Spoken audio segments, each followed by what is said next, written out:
As I stepped off the last train of the night, the deserted platform stretched before me like an empty canvas waiting for the first brushstroke. The air was heavy with the scent of damp earth and ozone, and the only sound was the creaking of rusty hinges on the old ticket booths. I checked my watch for what felt like the 100th time, 2:47 a.m., and wondered if anyone else would be waiting for the night bus. The fluorescent lights above flickered once, twice, before settling into a steady hum, casting an eerie glow over the platform's empty benches. A lone figure emerged from the shadows near the ticket booth, her features indistinct until she took a step forward into the light. It was Zara Al-Masri, the station manager, and she looked off. Her eyes seemed sunken, her skin pale as if she'd been spending too much time indoors. She approached me with an uncharacteristic slowness, her movements almost mechanical. "You're here for the bus," she said in a flat tone, her voice lacking its usual warmth.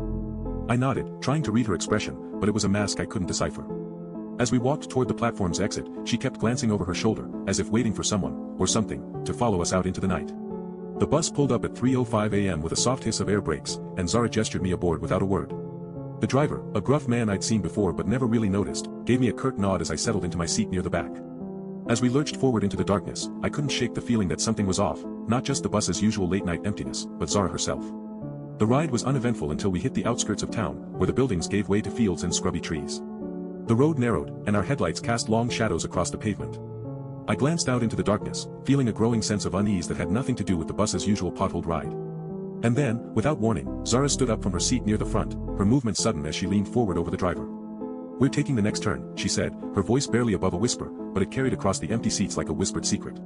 The driver's eyes flicked to his rearview mirror, and I saw a flicker of surprise, or fear.